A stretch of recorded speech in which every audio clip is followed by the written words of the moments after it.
Mi nombre es Ian Augusto Cortés Forbalán. En este laboratorio se busca analizar el sistema presentado mediante las leyes de Newton.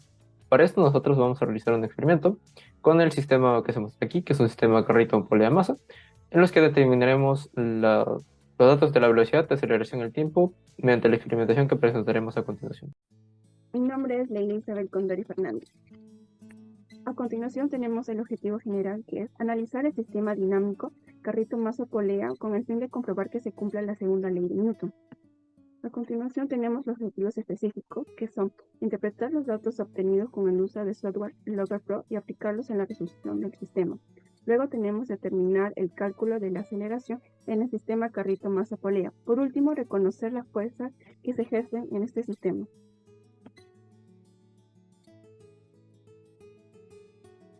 Para los materiales que hemos utilizado en este experimento hemos tenido el portamasa, tenemos la polea móvil, la polea fija, tenemos el sensor rotacional, disco de inercia, pesa y el carrito. Y asimismo también tenemos la balanza digital y el vernier digital para medir. Para el procedimiento vimos que en el sistema actúan cuerpos como el carrito, la pista, las poleas y también hemos tenido consideraciones de que el rozamiento en este caso es despreciable. Asimismo, hemos utilizado 40 centímetros de alejar el carrito y de ahí es cuando lo hemos soltado para que la masa con la gravedad pueda moverlo y de esta manera podemos calcular una aceleración utilizando el sensor que hemos utilizado y también el programa, que es el programa Logger Pro.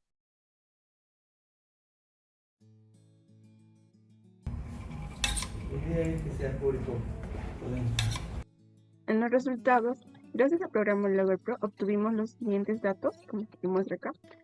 Luego pudimos graficar las siguientes tres gráficas, que serían velocidad versus tiempo, el ángulo versus tiempo y la aceleración versus el tiempo. Comenzamos con el cuestionario. La primera pregunta es, presentar el análisis del sistema mediante leyes de Newton, presentar el DCL de cada elemento involucrado del sistema. Bueno, primero iniciamos haciendo el DCL del carrito, sensor, polea móvil y el portamasa. Luego, para hallar la aceleración, usamos las leyes de Newton como la suma fuerza neta, la suma de la fuerza neta, que es masa por la aceleración, y la suma de torque, que es el momento de inercia por la aceleración angular. Por último, planteamos aquí las ecuaciones en el eje X como en el eje Y. Continuamos con el DCL de cada elemento. En el carrito tenemos una fuerza tensión 1, una fuerza normal y el peso del carrito. En la polea móvil tenemos dos tensiones, que es el 2 y el 3, y a la vez su peso. En el ascensor tenemos dos tensiones más peso. Y en el portamasas tenemos una fuerza de tensión y también el peso del portamasas. Tenemos con la información que tiene disponible, podría calcular la aceleración de cada elemento del sistema, polea, carrito, masa. Consideramos las condiciones del movimiento. Se establecen las siguientes condiciones. Tenemos el sistema de referencia XY, tenemos el DCL del carrito, de la polea fija, también tenemos de la polea móvil y de la masa. Asimismo, usamos la sumatoria de fuerzas en el eje Y, también la sumatoria de fuerzas en el eje X, y ese es el que consideraríamos también que el suelo es liso, por el que recorre el carrito cuando se mueve. También tenemos las sumatorias de momentos, de momentos de torque, que es igual al momento de inercia multiplicado por la velocidad angular.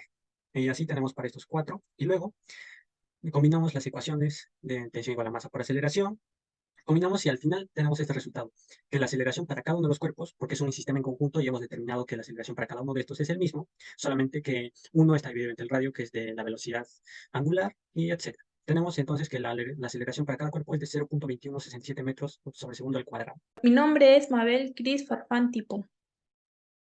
En la pregunta 3 nos pide presentar gráficas de posición, velocidad y aceleración de portapeces y carrito, explicar el comportamiento de estas. A partir de las 5 tomas se sacó un promedio. A continuación se muestra cómo varía la energía cinética del carrito. Ya, aquí tenemos las gráficas para el carrito, ¿no? La gráfica de posición versus el tiempo podemos ver que nos dio una gráfica cuadrática y la gráfica de la velocidad versus el tiempo nos dio una gráfica lineal. Y en la gráfica de la aceleración versus el tiempo podemos ver que nos dio una consecutiva. Ya, ahora esas son las gráficas para el portamasas. Tenemos aquí también a la gráfica de posición versus el tiempo. Podemos ver que nos dio una gráfica cuadrática y en la gráfica velocidad versus el tiempo nos dio una gráfica lineal y también la gráfica aceleración versus el tiempo nos dio una gráfica consecutiva. El comportamiento de las gráficas muestra el comportamiento típico en cinemática, donde la derivada de la posición función cuadrática da la velocidad función lineal y la derivada de la velocidad función lineal da como resultado a la aceleración la función constante. Cabe destacar que las gráficas fueron cortadas justo en el momento del impacto para que el comportamiento descrito sea evidente. 4 tenemos del cuestionario, tenemos explicar qué factores externos afectan al sistema y cómo podrían ser cuantificados para tener un resultado exacto. Nosotros en este sistema hemos anulado muchas variables que pueden afectar nuestros resultados y por eso en realidad hemos tenido un resultado aproximado ya que hemos disminuido estos. Por ejemplo, uno de los resultados es la fricción con el aire. El área que tenía nuestra masa era circular y también de esta manera podemos tener una superficie de contacto con el aire y eso disminuiría mediante la presión a, a la velocidad que este tendría, ¿no? La aceleración en la que cae y también en la que mueve el carrito. Otro también podemos tener la fricción que tiene el carrito al recorrer este sistema. Puede tener fricción con el piso y asimismo incluso hay una fricción que tiene la cuerda con la polea, pero en estos casos los despreciamos. Y también tenemos un caso un poco más extraño también, pero es realizable, es el de la gravedad, ya que, pero puede ser completamente despreciable, ya que esto actúa solamente en masas que sean muy altas. Para la pregunta 5, indique por lo menos dos maneras con las que se podría hallar la aceleración del sistema y calcular y comparar. La primera forma es hallar la aceleración del sistema mediante el análisis de su materia de fuerzas y torques, por lo que se obtuvo el valor con el procedimiento descrito en la pregunta 2. La segunda manera es mediante la relación de movimiento lineal con el movimiento angular. En este caso consideramos las relaciones de los radios para pasar de angular a lineal. Además, para este análisis establece la aceleración para cada instante de tiempo. Con ello se tienen los siguientes resultados. Ya. Aquí tenemos las gráficas de la aceleración versus el tiempo respecto al carrito. Aquí tenemos la gráfica de la aceleración versus el tiempo, pero para la polea. Y aquí tenemos la gráfica aceleración versus el tiempo para el portamasas. En cuanto a las observaciones que nosotros podemos realizar para la experimentación, las más importantes son que podríamos tener cálculos más exactos si tuviéramos la velocidad lineal de cada uno de los elementos del sistema, ya que esto nos permite tener más precisión al momento de realizar los cálculos. Asimismo, al momento de iniciar el desplazamiento del carrito, la mano que lo coloca o que lo mantiene tiembla y puede generar que la medición no esté exactamente en el punto en que nosotros queramos, por lo que habría error al medir. Asimismo, la resistencia al aire y la fricción tienen efectos sobre los resultados, ya que la experimentación obviamente se ve afectada por ellos, pero en nuestros cálculos no los consideramos. Asimismo, el análisis podemos decir nosotros que proporciona resultados confiables debido a que las mediciones de cada uno de los elementos del sistema son hechas con herramientas de alta precisión. En conclusión de este experimento se puede decir que el análisis del sistema que hemos realizado mediante la segunda ley de Newton es apropiado, ya que esto nos permite cumplir los objetivos que habíamos planteado al principio.